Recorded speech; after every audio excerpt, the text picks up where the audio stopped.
Chicken పచ్చడి అయితే అదిరిపోయింది. హలో అండి, నమస్తే అందరికీ. Welcome to my mini world. ఏం లేదండి, మరో మినీ వ్లాగ్తో వచ్చేసా. అదేంటి అంటే ఈరోజైతే మనం చికెన్ తొక్కు పచ్చడి తయారు చేసుకోబోతున్నాం. వర్షాలు ఇప్పుడే స్టార్ట్ అయ్యాయి కనుక ఒక అరకిలో చికెన్ సూప్ ప్లస్ చికెన్ తొక్కు పచ్చడి చేసేసా. ఎలా చేసానో తెలుసుకోవాలంటే వీడియో చివరి వరకు చూసేయండి. ముందుగా ఒక అరకిలో చికెన్ తీసుకొని చిన్న చిన్న పీసులుగా కట్ చేసుకొని మంచినీళ్ళతో ఒక 2-3 సార్లు కడిగి బాగా శుభ్రం చేసుకొని పక్కన పెట్టుకున్నా. కొద్దిగా పసుపు ఉప్పు వేసి బాగా కలుపుకొని ఒక అరగంట పాటు పక్కన పెట్టుకున్నా. చికెన్ పచ్చడిని ఇష్టపడిన వాళ్ళు ఎవరైనా ఉంటారా? మా ఇంట్లో అయితే చికెన్ పచ్చడి 2 రోజుల కంటే ఎక్కువగా ఉండదు. చేసిన వెంటనే ఒక్క రోజులోనే అయిపోతుంది. అంటే మాకు అంత ఇష్టం.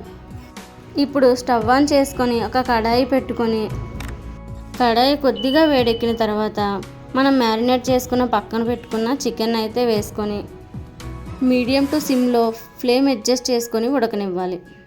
ఈ చికెన్ నుంచి వాటర్ బయటికి వచ్చేంత వరకు కడాయికి అంటుకోకుండా కలుపుతూనే ఉండాలి. మూత పెట్టుకొని మీడియం ఫ్లేమ్లో ఒక 2 నిమిషాల పాటు ఉడికితే చాలు. వాటర్ చూసారా ఎలా వచ్చిందో? ఈ వాటర్ అంతా ఆరిపోయేంత వరకు బాగా ఉడికిన తర్వాత స్టవ్ ఆఫ్ చేసుకొని చల్లారనివ్వాలి. తర్వాత ఈ చికెన్ని నేను చూపిస్తున్న విధంగా చిన్న చిన్న పీసుల్లో చేసుకోవాలి. ఇది కొద్దిగా టైం టేకింగ్ ప్రాసెసే, ఓపిక్గా అలా కూర్చొని చేసుకోవాలి. ఇప్పుడు స్టవ్ ఆన్ చేసుకొని కడాయి పెట్టుకొని కొద్దిగా పల్లి ఆయిల్ వేసుకున్న నువ్వుల నూనె కూడా ఇందులో వాడవచ్చు. ఆయిల్ వేడి సరిపోతుందో లేదో చూసుకున్నా, ఇంకా వేడిగా అవ్వలేదు. ఇప్పుడైతే సరిపోయింది. ఈ చికెన్ పీసెస్ని వేసుకొని బాగా కలుపుతూ ఉండాలి. లాస్ట్ టైం నేను చేసిన చికెన్ పచ్చడి వీడియోలో ఆయిల్ ఎక్కువైందని కామెంట్ చేశారు. ఇందులో బాగా తగ్గించేసా. పచ్చడి అంటేనే ఆయిల్ ఉంటేనే పచ్చడి ఎక్కువగా నిలువ ఉంటుంది. మేమైతే 2 రోజుల కంటే ఎక్కువ ఉండనివ్వం కనుక ఈసారి ఆయిల్ తక్కువగా వేసుకున్నా. నేను చూపించిన విధంగా chicken pieces golden brown colour వచ్చేంత వరకు వేగితే సరిపోతుంది.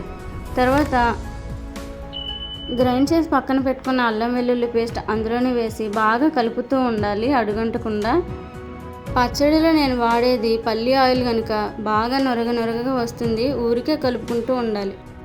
అల్లం వెల్లుల్లి పేస్ట్ బాగా వేగి ఆ ఫ్లేవర్స్ చికెన్ ముక్కలకి పట్టి మంచి సువాసన వచ్చేంత వరకు వేయించి స్టవ్ ఆఫ్ చేసేయాలి.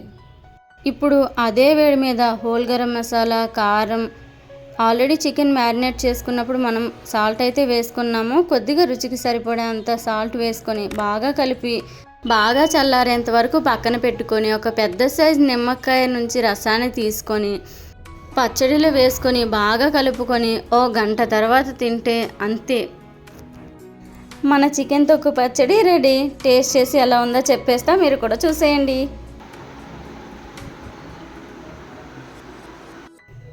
ఈ చికెన్ పచ్చడి అయితే చాలా బాగా వచ్చింది, అదిరిపోయింది.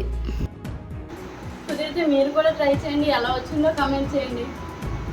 పెద్దవాళ్ళు, ముసలి వాళ్ళు, చిన్నపిల్లలు ఎవరైనా ఈ తొక్కు పచ్చడి తినొచ్చు. ఎందుకంటే ఇందులో బోన్స్ కూడా ఉండదు. మనం అంతా క్లీన్ చేసి శుభ్రంగా చేసుకుంటాం కనుక. మా వీడియోస్ కనుక మీకు నచ్చినట్లయితే కంటిన్యూస్గా మా వీడియోస్ చూడాలి అనుకుంటే లైక్ చేయండి, షేర్ చేయండి, సబ్స్క్రైబ్ చేయండి మాత్రం మర్చిపోకండి. Thank you for watching. మరో వీడియోలో కలుద్దాం. అంతవరకు సెలవు. Bye bye.